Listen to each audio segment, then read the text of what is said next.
Muito boa noite a todos que nos acompanham.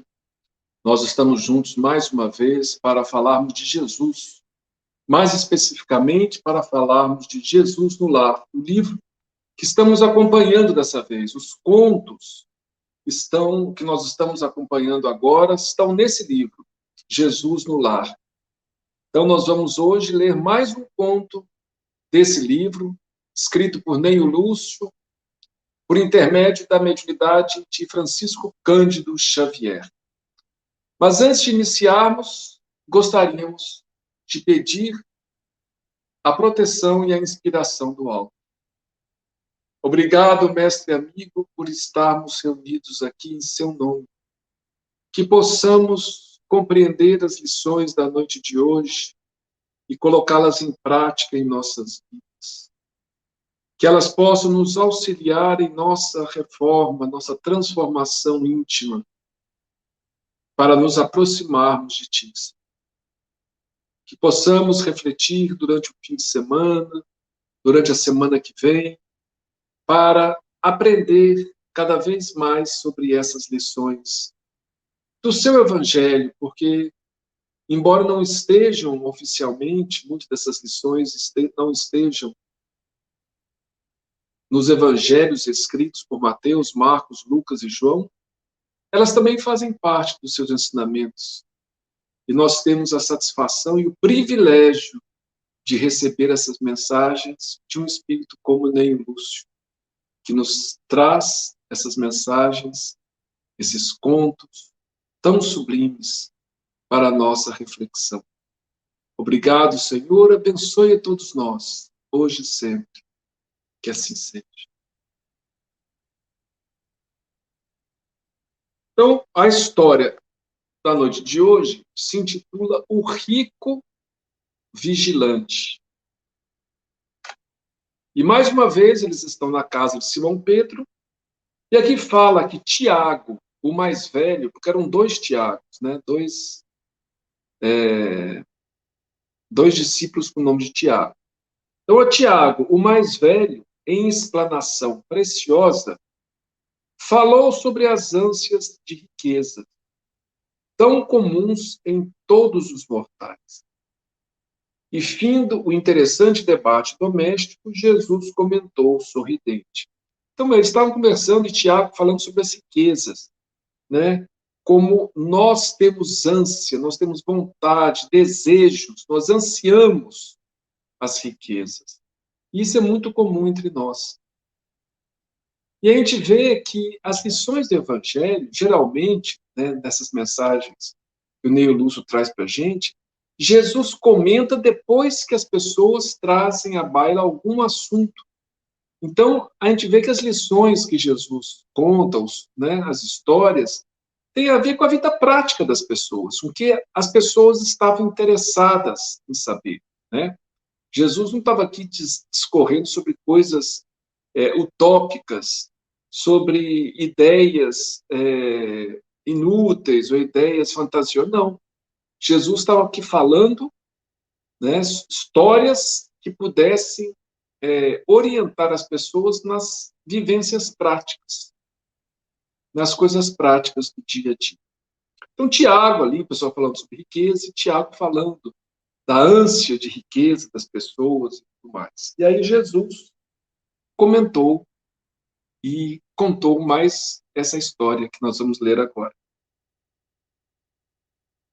Um homem temente a Deus e consagrado à retidão, leu muitos conselhos alusivos à prudência e deliberou trabalhar com afinco, de modo a reter um tesouro com que pudesse beneficiar a família. Depois de sentidas orações, meteu-se em várias empresas, aflito por alcançar seus fins. E por 20 anos consecutivos, ajuntou moeda sobre moeda, formando patrimônio de alguns milhões. Então, um homem, né, uma pessoa que acreditava em Deus, ele começou a ler, né, muitos conselhos alusivos à prudência. Então, da pessoa não esbanjar, não fazer as coisas, né? E aí ele começou a trabalhar com afinco e começou a reter recursos, né? Reter dinheiro para que pudesse beneficiar a família. Então ele orou bastante, pediu inspiração a Deus, né? E meteu-se em várias empresas, fez várias coisas diferentes, né? E aí, por 20 anos, ele foi juntando moeda sobre moeda. Por 20 anos, ele trabalhando, trabalhando com esforço e juntando. E aí, depois de um tempo, ele conseguiu amealhar um patrimônio de milhões, né? Depois de 20 anos, ele resolveu apreciar o que ele tinha conseguido, né, alcançado. Então, aqui fala o seguinte: quando parou de agir, a fim de apreciar a sua obra, reconheceu com desapontamento que todos os quadros da própria vida se haviam alterado sem que ele mesmo percebesse. Então, como ele ficou focado só nos recursos, conseguir dinheiro, ele percebeu que os quadros da vida dele, a vida em torno dele, tinha se alterado sem que ele houvesse percebido, né? O lar, que antes era simples e alegre, adquirira feição sombria. A esposa fizera-se escrava de 1000 obrigações, destinadas a matar o tempo. Então, como a esposa tinha muito tempo ocioso por causa do dinheiro, ela tinha que fazer 1000 coisas, 1000 compromissos, 1000 para ver se conseguia matar o tempo, né? Porque para não ficar na ociosidade completa, né? Então, ela estava cheia de obrigações. Na verdade, obrigações, pelo que eu dei a entender, fúteis, mas só para ocupar o tempo, digamos assim. Os filhos cochichavam entre si, consultando sobre a herança que a morte do pai lhes reservaria. Os filhos já pensando na morte do pai para poder herdar o dinheiro dele. A amizade fiel desertara. Então, aquela amizade mais ligada, ele não tinha mais aqueles amigos mais simples, mais chegados, né? Os vizinhos, acreditando completamente feliz, cercaram-no de inveja e ironia. Então, os vizinhos, você não está rico, família aí, cheio de posses, né? Então, as pessoas cercaram ele de inveja e de gozação, de ironia. Ah, mas esse dinheiro também e tal. Sempre a inveja é acompanhada da ironia, né?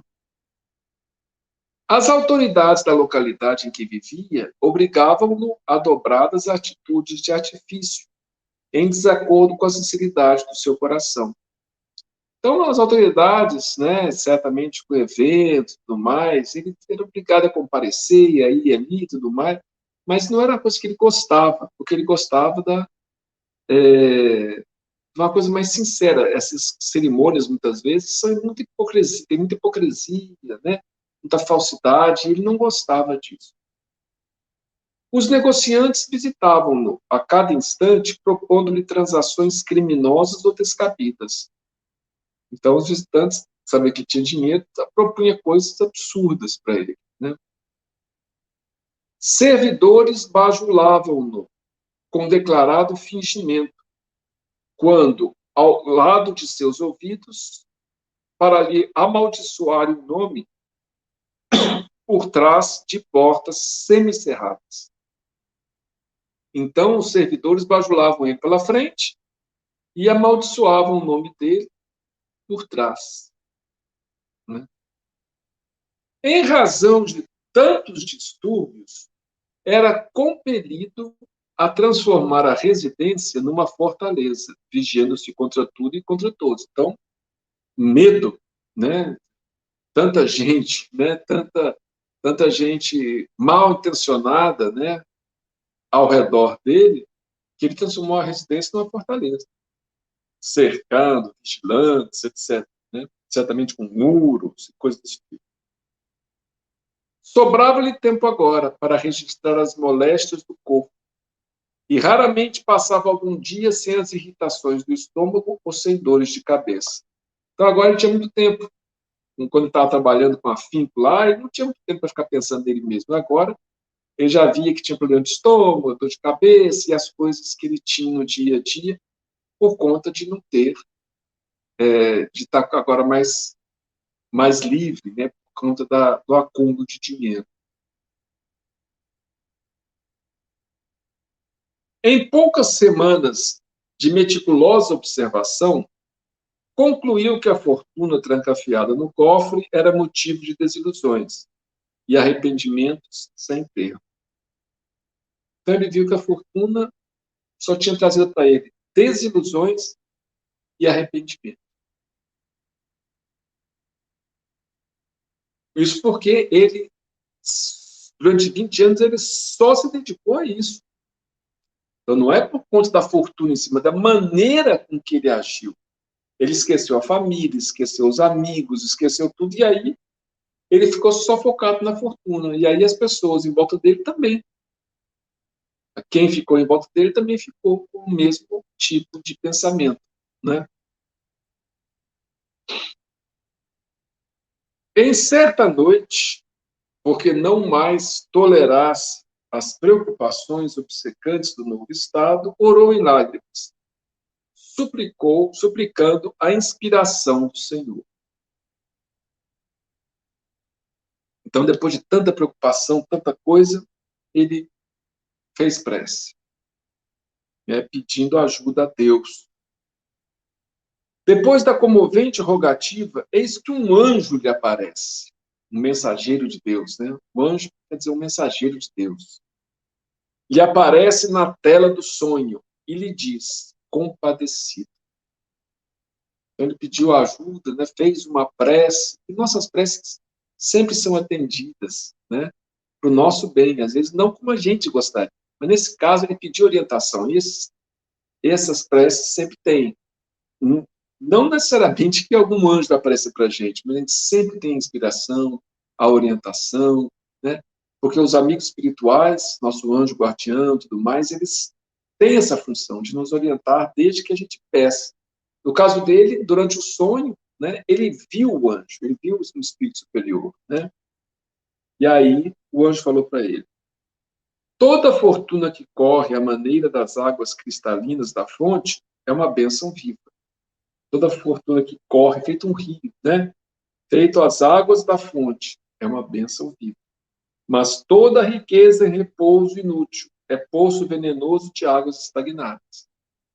Ele tinha juntado. Então ele fala, toda fortuna que circula é como uma fonte, né? De água viva. Mas a fortuna guardada em repouso, ela se torna como se fosse um poço de água envenenada, claro que vai ficando mal cheirosa, né, vai apodrecendo ali, né, proliferando bactérias, etc. Por que exigiste um rio quando o simples copo d'água te sacia a sede? Por que ele quis tanto dinheiro, tantos recursos? Quando um copo d'água mata a sede, né? É uma metáfora que ele usou, né? Quer dizer, por que você quis um rio? Quando um pouco já resolveria o problema, né? Por que existe? Como te animaste a guardar ao redor de ti celeiros tão recheados, quando alguns grãos de trigo te bastam à refeição?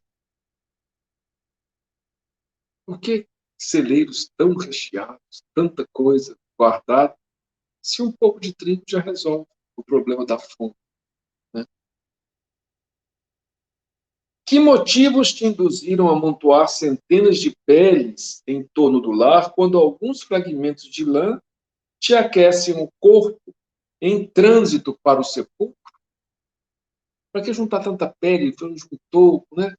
Se é um pouco de lã, resolve para cobrir, né? No caso dele lá, o nosso corpo, todos os corpos, né, estão caminhando para o sepulcro. A verdade é essa, né? Volta e converte a tua arca de moedas em cofre milagroso da salvação. Estende os júbilos do trabalho, cria escolas para a sementeira da luz espiritual. e improvisa alegria a muitos. Então, olha, estende os júbilos do trabalho, cria escolas e improvisa alegria. Somente vale o dinheiro da terra pelo bem que possa fazer. Somente vale o dinheiro da terra pelo bem que possa fazer. É uma lição bonita, né? É uma frase muito verdadeira, do ponto de vista espiritual. Porque tudo que a gente doa, tudo que a gente faz, isso é que acaba ficando conosco, né? Na nossa memória espiritual, nas nossos arquivos espirituais, é o que fica. Então, é isso que é importante. O que a gente acumula, isso vai ficar aqui na Terra. A gente não consegue levar dentro de nós, né?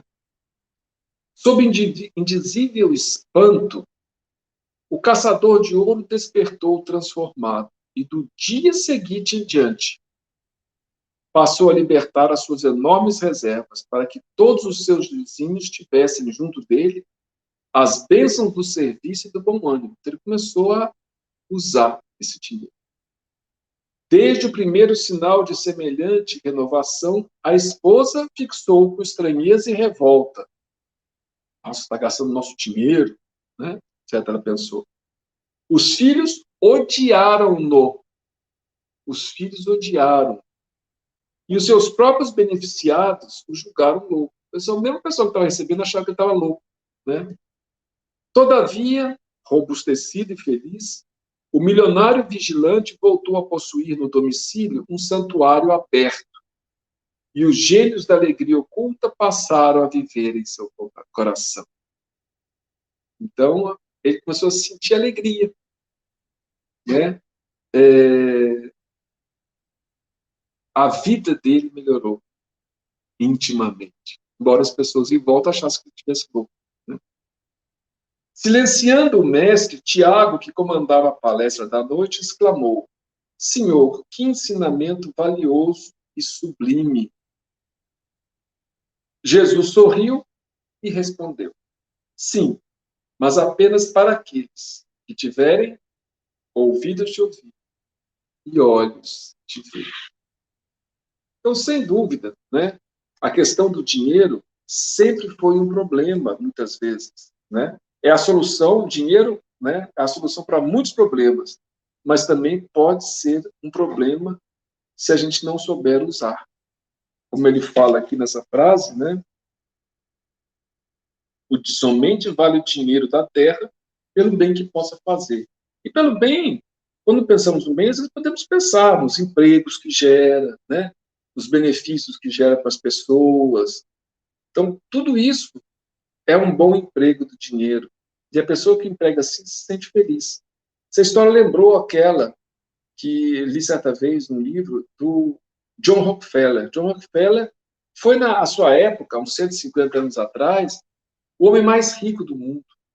Ele começou a ter uma vida pobre, mas de vida pobre, mas ele começou a juntar dinheiro, e até companhia de petróleo ele comprou, ele adquiriu, né?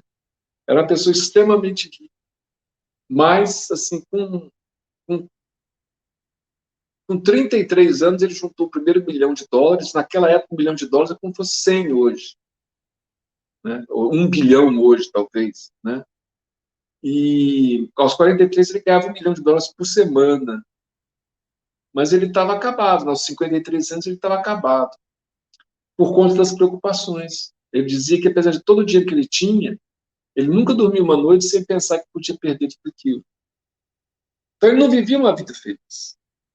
Até o dia que o médico dele falou, olha, ele começou a adoecer tanto, quando chegou aos 53 anos, né, que o médico falou para ele, ó, o senhor muda o seu estilo de vida, porque ele só vivia para o trabalho, mais ou menos como esse homem, né, mais ou menos como esse homem. Então, o senhor muda o seu estilo de vida, o senhor vai morrer. E aí ele, assustado, mudou, parou, né, e deixou de lado os negócios, começou a tentar fazer uma coisa ou outra, esporte e tal, mas ele era muito dinâmico. E aí, ele que tinha passado a vida inteira, até os 53 anos, juntando dinheiro, ele começou a gastar, investir, na verdade, o dinheiro, em benefício dos outros. Então, ele adquiriu universidades que estavam falindo, deu bolsa à comunidade afrodescendente nos Estados Unidos, né, que não tinha, às vezes, condições, fundou a Fundação Rockefeller, né, que fez muito benefício, levou vacina para muita gente, e assim ele viveu mais, se não me engano, até 98 anos, eu acho. Viveu muitos e muitos anos, procurando ajudar os outros e se sentindo, com certeza, muito mais feliz, né, com esse novo estilo de vida do que ele tinha anteriormente. Então, essa lição que a gente viu essa noite, uma lição para nossa reflexão, que às vezes nós não somos milionários, mas será que nós não temos recursos suficientes para auxiliar os nossos semelhantes?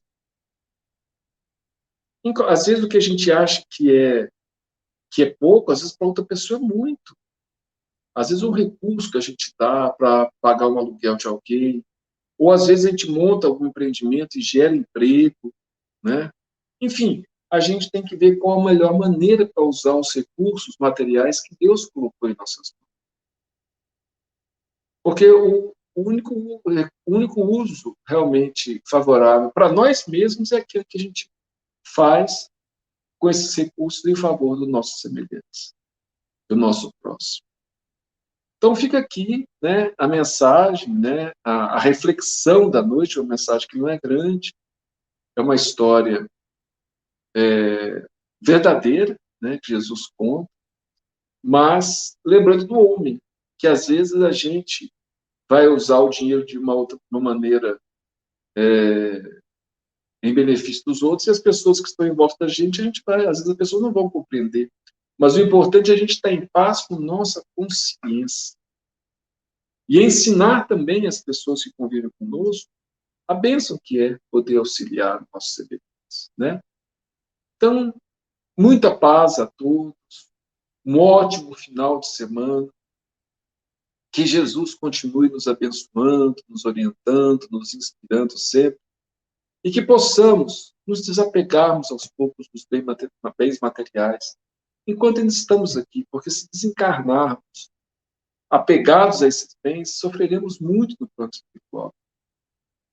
Há espírito, o André Luiz fala do avô dele, né, que desencarnou 30, 40 anos antes dele desencarnar, e ele, depois que passou muitos anos, ele, o André Luiz, passou muitos anos no umbral, né, e depois foi recolhido e tudo mais, ele reencontra o avô dele, que tinha desencarnado 40 anos antes dele, e o avô dele estava carregando lama no mundo espiritual, achando que era ouro.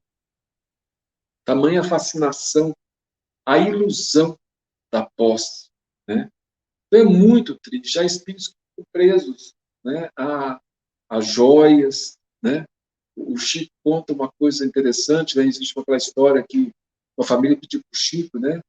E estava com um problema sério de obsessão, família, e o Chico, olha, vocês passam o evangelho lá, toda semana, mais, né? Que isso vai melhorar. E eles fizeram. Quando eles estavam fazendo o, o 10º evangelho, o 10º ano, né? Estava completando 10 anos do evangelho lá, ladrões entraram na casa dessa família e roubaram uma joia muito preciosa. E aí a família falou para o Chico, mas como é que pode, né? Logo, justamente quando está fazendo 10 anos de evangelho, os ladrões levaram a joia de herança de família. Eu falei, pois é, minha filha. Esse foi o presente que Deus deu para vocês nos 10 anos. Aquela joia estava atraindo, tinha uma série de espíritos presos a ela, do passado que ainda desejava. E quando o ladrão levou os espíritos que estavam, inclusive, perturbando a sua família. Com a joia eles foram, né? Então a gente vê que é muito perigoso a gente ficar apegado aos bens materiais. Então que a gente possa se libertar deles. Não é se libertar, não quer dizer se desfazer dos bens de qualquer maneira, não. Procurar usá-los da melhor maneira possível em benefício do nosso semelhante. Podemos ter certeza que estaremos fazendo em benefício de nós mesmos, né? Muita paz a todos, que Jesus nos abençoe, dê-nos muita paz, muita alegria de viver e que o Senhor nos proteja a todos. Que assim seja.